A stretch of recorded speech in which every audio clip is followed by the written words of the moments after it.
from? How can you afford that? You're supposed to be a university. I mean, I understand that football generates a hell of a lot of money down in Baton Rouge, and the licensing and the boosters help out a lot. But to come up with $100 million for three coaches, two of who aren't even part of your staff anymore, I mean, it's really ridiculous. I mean, and then you look at what went on with North Carolina. I mean, I respect the hell out of Bill Belichick as a football coach, not as a person, as a football coach, because of most of what he did with the Giants.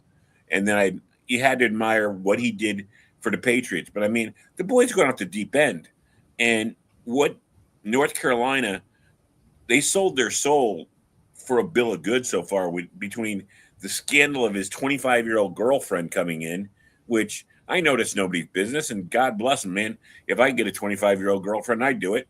But the fact of the matter is, it's like, but it's just, I need to have that money first.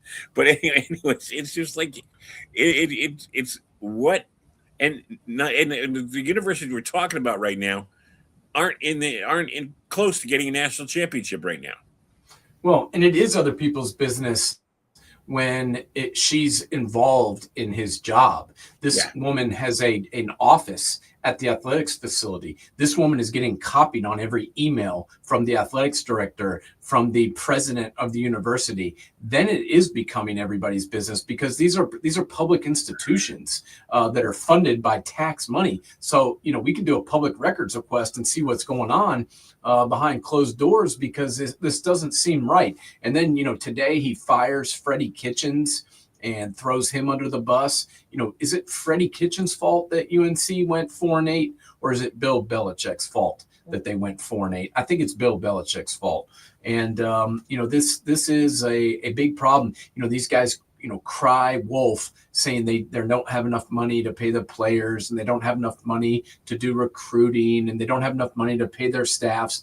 And then, we're giving out $50 million, $60 million, $70 million buyouts for these coaches to go away. If you got $76 million to pay Jimbo Fisher to leave the program, you got enough money to pay your players. You got enough money to pay your coaching staff. And, you were talking about LSU and the money they're paying Lane Kiffin, the money that they're paying Brian Kelly, the money that they're paying Coach Orgeron. Well, you didn't even mention their staff. Their staffs are getting paid money too. So you take that $100 million and you add about $25 million on top of that to the assistant coaches and their buyouts and the new coaches that are coming in. You're probably talking more like $35 million if you include the coaching staff that's coming in. So it's a lot of money. And then you've got teams in the Big Ten conference that are talking about doing this private equity deal. Well, how about you manage your money a little bit better and don't pay James Franklin, $49 million to go away, and then you wouldn't need private equity to fund your athletics programs. And then you got, I'll take it personally for me. I mean, even though I'm not a big fan, but it's in my state, you got Coach Mora. I mean, UConn helped redeem him and bring him back in the national stage, and he takes off for Colorado State. I mean, tell me when the last time Colorado State was in the running for a national championship. I mean, I understand if Alabama came knocking, or if Penn State had come knocking, or even Michigan State had come knocking. But Colorado State, are you kidding me? What does Colorado State have, unless you're a big skier? What did they have over UConn? And let me tell you something. I know UConn takes good care of their basketball coaches. And if Moore got that football program heading in the right direction, Connecticut would take really good care of him too.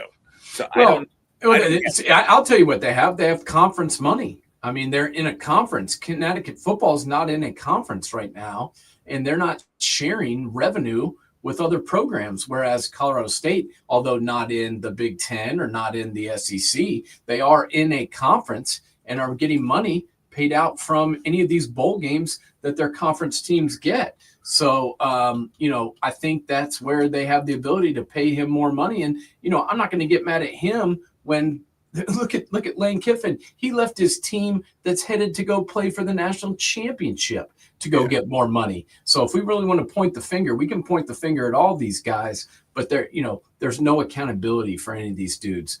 And that's why, when they complain about the players jumping teams, the coaches do it all the time. So why can't the players?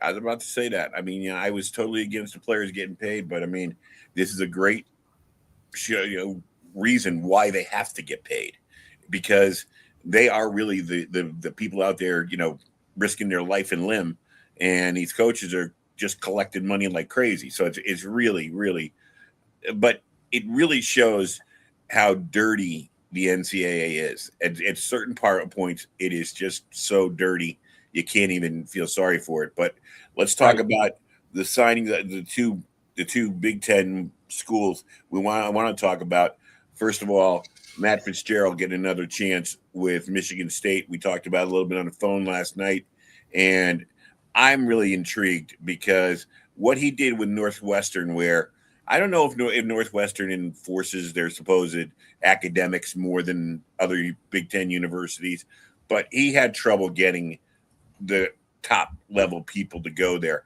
It'll be interesting to see how he can recruit at Michigan State, and if you give him those type of athletes, it'll be interesting to see what he can do with it. What do you think about that? Yeah, I mean, I think Michigan State has a lot of money. They do not have the academic standards that Northwestern had. Am I saying that it's a bad school? No, I'm not. But I'm saying that they do not have the admissions difficulties that he experienced at Northwestern. So he can pretty much go after the same players that Michigan's going after. He can go after the same players that Ohio State is going after. Will he get all those guys? No, but he'll get some of them.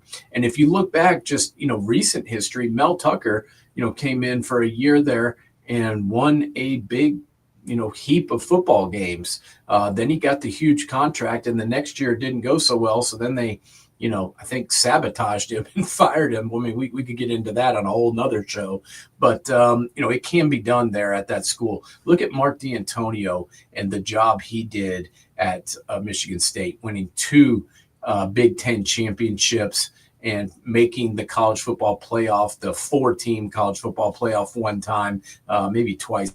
I know at least once that I can recall. And, really making that program into a year in, year out stalwart in the Big Ten. So it can certainly be done there. This is a program with a rich history. And, they can get guys from Michigan. They can get guys from Ohio. They can get guys from Illinois. They can recruit right there around their own backyard. And then they'll get guys, from other states as well, all across the country. And, I think this guy, if he's still got it, we'll see it pretty quickly. I mean, can he win right away? I don't know. But look what Kurt Signetti did moving into Indiana. Nobody thought that he was going to come into Indiana and have the type of success he did. And let's be honest, most of the players that he had at least the first year, and some of them from this year, were guys that he brought from JMU. So if you have the right system and you have the right players for your system, the sky is the limit. And look what he's done, man. He's playing for the national championship. He's the number 1 seed in the 12-team playoff. He just beat my Ohio State Buckeyes in the Big Ten championship, and nobody thought that he was going to do it. And, he got some money behind the scenes over there at Indiana.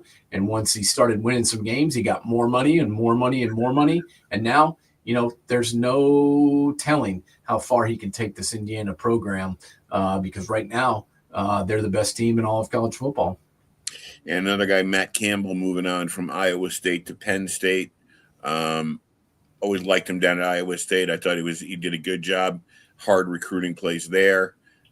He's another one. It's going to be interesting to see when he's got the availability of the Penn State bankroll and the Penn State name with those type of players, how he's going to do. I've been hearing a little bit of, I don't know. I haven't gotten what they're talking about with him, about him bringing along a coach that they're not happy about or something. Have you heard anything about Matt Campbell? I'm not sure which coach you're talking about, but I know that, I find it kind of humorous that they're acting like they got their guy and they're all touting like Matt Campbell's the greatest coach and all, and that this was the guy they were after. Let's be really, really honest about this. Do I like Matt Campbell? Yes. Do I think Matt Campbell is a good football coach? Yes. Do I think that he was Penn State's first choice? Hell no. Do I think he was Penn State's second choice? No. Do I think he was Penn State's third choice? No. I mean, this recruiting search was a disaster. It went on for weeks. There was teams that fired their coach way after Penn State did, and then hired a guy way before they did. So let's be perfectly honest about this. They missed a whole high school recruiting cycle because they couldn't get anybody to sign on the dotted line and take this job. Now, why were the reasons for that? There's a number of them. I don't even know if I can tell you all of them. I think I think maybe they outsold themselves a little bit and think that they're a little bit bigger than their bridges, have bigger bridges than they really do. Is Penn State a good program? Heck yes.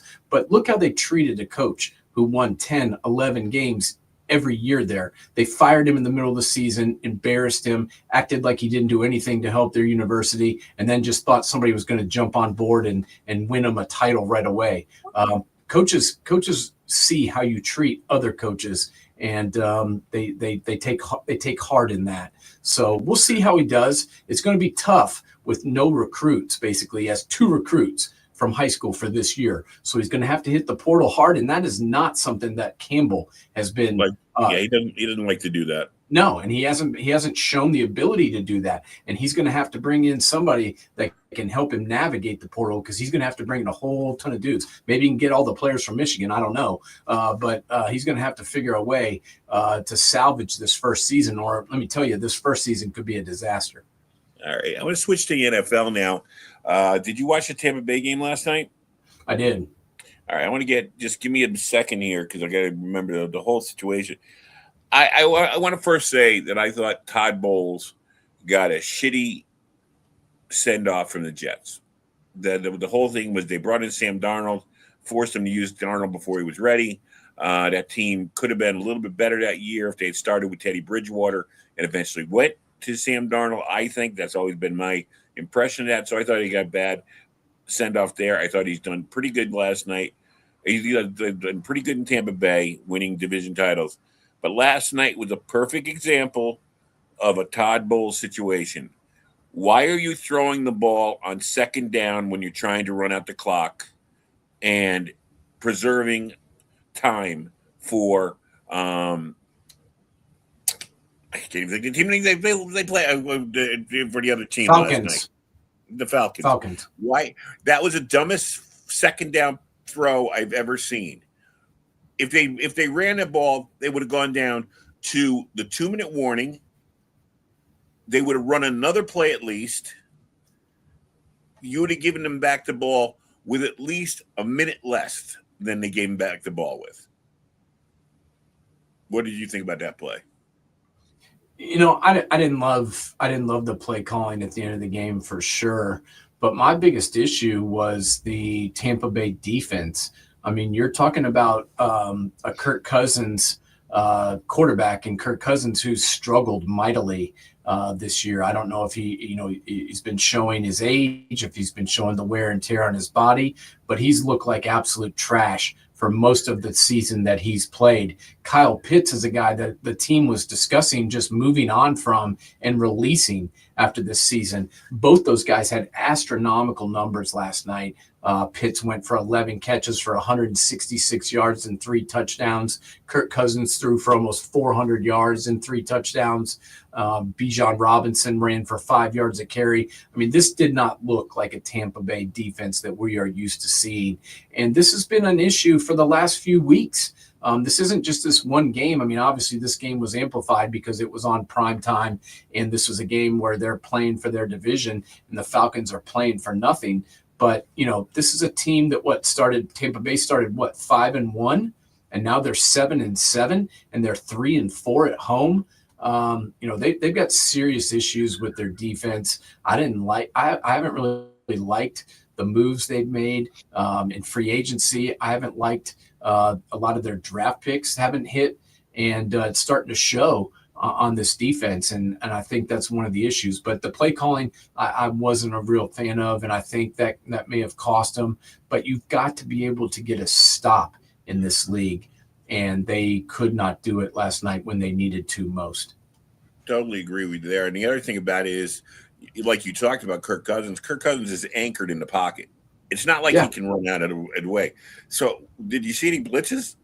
It seemed like all day long it was 4 men. It was 4 men coming. That was it. Yeah, and if you look at the totality of the game, they play 4 quarters. I think I can't remember. I think Baker Mayfield threw the ball 34 times. He got sacked once. The Falcons, on the other hand, they sacked him 5 times. So they got after him, sacked him 5 times. Kirk Cousins threw the ball. Let me see here. I can't remember, but I think it was around 40 times, and they only sacked him once. So the Tampa Bay Buccaneers have 1 sack all day long. They're not bringing any linebackers. They're not doing any exotic blitzing. They're not doing anything. They're missing London. They're missing London. So, they're just sitting back, letting this guy throw the ball when you've got a stationary statue of a quarterback. And what a game by James Pierce Jr., the Tennessee product that everybody said had character issues. He's had no character issues since he got drafted, and last night he showed why he was a first-round draft pick and probably should have gone higher. Yeah, for sure. And another thing, Baker, as much as you and I both love Baker, a bad interception. Yeah, a 4th quarter interception. He played clean through the first 3 quarters, even under duress, and that was a stupid throw. That was a great play by the defensive back, poaching, coming off and knowing where they were going to go with the ball. He knew he was going to try and get it to Evans, and he made a great athletic leap and brought it down. I don't know if Baker thought he could get it just over his head, but that's Baker. If Baker's got a lot of Brett Favre in him. You know what I mean? He thinks he can throw it through anybody, and it can't. It can't be done. Another thing I want to get to in the time we got left, we have first of all, the Phillip Rivers thing. Phillip Rivers coming back. Got to feel sorry for Daniel Jones. I mean, here's a guy who he's just an injury waiting to happen, unfortunately. I don't know if it hurt him trying to play through the cracked fibula or whatever. Yes. Didn't help. But, it's kind of one of those things where, hindsight is always 20/20, but he's not going to be back now till next November, if then, and who knows what he'll be like when he comes back. You bring Phillip Rivers off of the high school. I think he's a high school coach right now. Yeah, with 12 kids in Alabama. Yeah, I guess he needs to come back. He's got 12 kids to put through college. He probably needs the money. Yeah, he probably does. Does him and his wife ever think of birth control? I mean, once you got to 9, why are you hitting 12? What is he trying to get his own football team? I mean, he's got 11 kids, past 11 kids he can field an offense or a defense. I mean, I don't know if that's what he's going for, but yeah, I don't understand. I've got 1 kid, and let me tell you, it's a full-time job looking out for her, taking care of her. I can't imagine having 12. Obviously, he's got more money than me, so maybe he could pay for help or he can insulate his family. I have no idea, but yeah, that seems a little ridiculous, having 12 children. Do you think a guy coming off the scrap heap, like not the scrap heap, I should say, but as you pointed out, now this starts. If he goes active, it'll restart the clock for the Hall of Fame. Even though we know he's probably going to Hall of Fame anyways. When he looked around the landscape of this, and you look at the AFC right now, it looks like the Ravens and the Chiefs are not going to make the playoffs at this point. It'll be a struggle for them to make it at all. So you're looking at Pittsburgh, which has not looked good. You're looking at New England, which has arrived quicker than expected. You got the Bills. You got the Jags. You got the Chargers and Broncos. And you got Indianapolis sitting there, still within striking distance. Phillip Rivers, this could be a chance for him to come out to scrap heap or off the couch, and maybe does he think he can make the Super Bowl because all the good teams, or I don't want to say all the good teams, but it looks wide open in the AFC, and he figures with Taylor running well, he can just fit in there and maybe do enough to get them through the playoffs. Do you think that's why he's coming? Why else would he come in here? Well, what he said was, when I listened to his interview, was that first off, this team called him and they wanted him. And he said nobody's called him in years and nobody else has wanted him. And so he really, listened to the call because they reached out to him.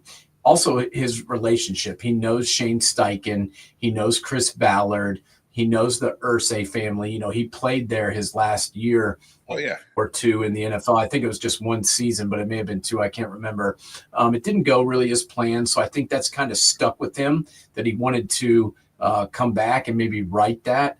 Plus, he wants to try and help them. But let's be honest, man, the Colts, started off gangbusters in this season, and they were everybody's darling, and they were winning games that we never thought they would. But they've lost 4 of 5, and they haven't looked good doing it. Their only victory, they're only 2. If you go back, they're 4 of their last 6, and the only 2 games they've won out of their last 6 games were against the Titans and the Falcons. So it's not like this team is just ready to win the Super Bowl if they just had a quarterback. It's been all kinds of problems. And, now this division that we expected them to just run away with has the Jaguars and the Texans both playing really good football. So, I don't think it's a foregone conclusion that they're even in the playoffs at this point. And I don't think it's a foregone conclusion that they're going to, make a Super Bowl run. They've still got to play the Texans and the Jaguars left in this season. And then they've got the Seahawks and the 49ers. So there's no easy games on the way out for the Colts. It's just funny how this team, since Andrew Luck left, it's been a decade of just the quarterback carousel. I mean, everybody they bring in there maybe shows flashes, but can't seem to either stay healthy or finish the job. It's funny how that's and I think Frank Reich was an okay coach. I think Steichen's an okay coach. I just think they've got bad luck. I mean, maybe that dome is on an Indian burial ground or something, because they got a lot of bad luck at quarterback, and it's hard to watch sometimes. Or it could be the revenge of Baltimore. That could be it, man. But they certainly have had issues with the starting quarterback position since Andrew Luck left. They've had Jacoby Brissett. They've had Brian Hoyer. They had Phillip Rivers. Then they went with Carson Wentz. That didn't work out. Then they tried Matt Ryan.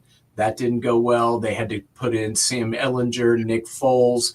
The next year they tried to go with Gardner Minshew for 13 games. That didn't go well. Then they turned to Anthony Richardson, who's basically been a bust, if you can say that. Last year they went with Richardson until it was so bad they turned to Joe Flacco. And then this year, obviously, they went with Daniel Jones and hoped that Anthony Richardson would start, be back behind him. He breaks his orbital bone warming up for the game with an elastic band. And here we are calling 44-year-old Phillip Rivers. So, yeah, it's been just a myriad of issues at the quarterback position pretty much ever since, Andrew Luck's 3rd year when he started having his injury problems. All right, we got about 4 minutes left here. So, Mahomes and Jackson, you look at that AFC playoff picture, if Mahomes and Jackson are out of it, it's very intriguing. It really puts pressure on the Bills, because everybody else can be looked at as a party crasher. This is kind of putting the Bills right there, and I know they're a little bit behind the New England now, but they've been playing a little bit better lately. And if not now, when for the Bills? If you don't have Kansas City there, you don't have the Ravens there, and you have all these new teams there, pressure squarely on Buffalo's shoulders? Oh, I think so. I mean, especially in the AFC, the Steelers and Ravens both have just not had the types of seasons that we expected. The AFC South, as we just mentioned, has kind of been up and down, with the Colts being up here and the other teams being down here, and then the Jaguars and the Texans surging. But you're talking about 3 teams there, still fighting for it. But you've got Denver at 11-2 which hasn't really been blowing people out by any stretch, but has been winning games. They're 6-0 at home. They're 5-2 on the road. They're 7-2 in conference. They've won 10 in a row. So, I'm not counting the Broncos out, but I certainly think that the Bills have the best quarterback, as far as who's in the playoffs as of right now. And I think this is the year they're not going to have to worry about going through Kansas City or having Mahomes beat them. I don't think Mahomes is even going to be in it. And as you mentioned, the Ravens, just haven't looked right. Lamar hasn't looked right since his injury. And, I don't think they're going to be standing in their way either. So if not now, when? And we'll see. The Patriots beat them, but we'll see if they can, hold them off. And, if they can, beat them in the playoffs, because that's what they're going to have to do if they're going to win a Super Bowl. Well, I do have a feeling we talked about it. I started talking about last year. You kind of joined in with me this year. John Harbaugh might be looking for employment after this year with the Ravens, because I know Lamar was hurt, but he's supposed to be the kind of coach that can guide his team through those kind of things. And I think his time in Baltimore is waning down. So I think it should be. And, we talk about it all, every year, how he's kind of wasted Lamar's career. And, you can blame Lamar if you want. You can try and blame whoever you want to, but he's been the guy at the helm. And ever since that, magical, was it 2011 when they won the Super Bowl, this team really hasn't looked the same. And the defense has taken a nosedive. They've gotten better this year as the season went on, but now their offense is struggling. And, there's one guy that's been there the whole time, and that's him. And sometimes, the message just falls on deaf ears after a time, and it gets stale. And I've heard rumors that maybe he's going to go to Michigan. So, I don't know about that, but I do think it may be time to make a move in Baltimore and bring in, a younger coach that can relate to these players a little bit better, and that can, kind of have a good relationship with Lamar to motivate him. That would be a good move, I think. All right, what do you got going on Sunday?